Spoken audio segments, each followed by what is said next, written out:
Hey, what's going on, everybody? This is Tyrone back with Tech Life. And here we have a great article from Yahoo Finance. I will leave it in the description so you guys could check it out in its entirety.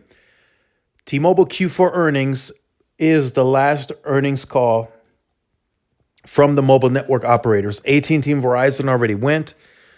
T-Mobile is the last to go. Now, the only thing we have from T-Mobile, we have seen the preliminary numbers, but we still need financials to see the margins, the ARPU, the profits, all that good stuff. And of course, we need the official guidance for this year, which we will get February 1st.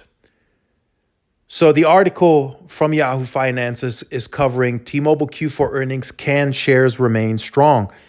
So if you are okay with the data breaches, outside of that, you can structure a very great deal through T-Mobile with great value and a great network, right? Kind of a great balance. You don't have to pay too much if you don't want to, but you can still get great value and you can still get a solid price to your liking. Now, some of you have stated your opinion. You said you don't care about the breaches. My information's already out there. If that's that's your choice, that's fine, right? Like I said, every single actor has different intent with your information. The last actor that got your information did something completely different with it versus this breach. And like I said, the frequency of the breaches, it's not good. Now, can T-Mobile still correct it? Sure, but if they continue getting breached, there will be a perception out there that T-Mobile is unsafe with your information. That's going to happen. Just like with the perception of the network that it wasn't all the way there back in 2010. They're trying to fix that now, and that's getting better, but now the security is becoming an issue. But, like I said, if you're okay with that, then you can strike a great deal. So can shares remain strong for T-Mobile?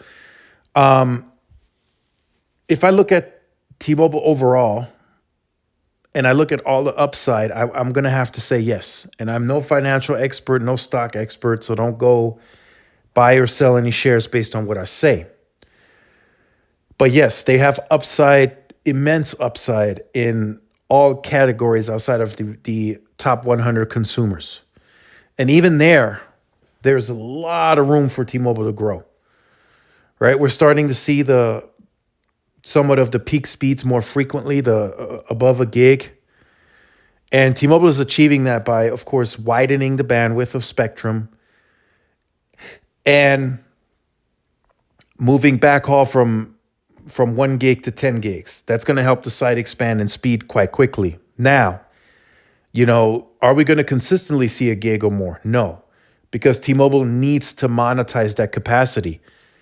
No mobile user needs a gig speed. There's nothing on the mobile device that requires you to need 1 gig speed. Nothing. But, for T-Mobile, in order for T-Mobile to grow, all things 5G, fixed wireless access, everything eventually being connected, right? Tablets, smartwatches, smart glasses potentially in the future, AR, VR. They're going to need that capacity to load up and monetize that usage. So yes, the gig speeds are there now, but eventually that's going to slow down. That's going to 900, 800, They have to monetize. If you get a gig connection speed-wise, that means T-Mobile's not making money. Just being honest. So I do see the shares remaining strong. And I also see T-Mobile getting even more competitive, right? As the network grows, as it gets larger, as they grow the backhaul to 10 gigs more each year, as they get moving to 200 megahertz of total spectrum on air on 5G, they will get more aggressive. They will get more competitive. They will get more competitive on marketing and a bigger marketing budget, I would assume, just to fill up that capacity. They need to see a return on the investment, especially for T-Mobile, right? They're investing, if you divide by the revenue, they're investing way above its peers. Now, I know that sounds a bit strange because they invest less, but they also have less revenue and margins. So you got to think 9 to 10 billion is well below the competition. But if you divide that by T-Mobile's revenue, they're overspending. If you look at Verizon's quarterly revenue or total revenue, they're underspending. Right now they're spending like, 23, 24 billion. That's probably right where they should be divided by the revenue. But now once they step down to that 17 billion, I know that's a lot of money, but if you look at what they're making, they're underspending. So that's kind of where I see T-Mobile. T-Mobile is still punching above its weight.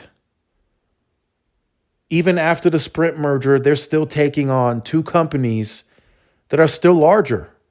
Not necessarily in total customers, because on the postpaid side, T-Mobile did move into that second place. But if you look at AT&T and Verizon, they have large wireline, they have business enterprise, they just make more money. So you got to think about that as well as you look at it. So T-Mobile is spending more than their revenue allows, and in the future that could potentially step up, but it's working. And the acceleration, the spend is working. They are able to grow profitably. So it's all working. And that's why I think their shares are going to go up and they will remain strong. So make sure you guys stay tuned to the channel for more. Like, share, subscribe. Follow the social media outlets for more updates and interactions. This is Tyrone with Tech Life. See y'all in the next one. Peace.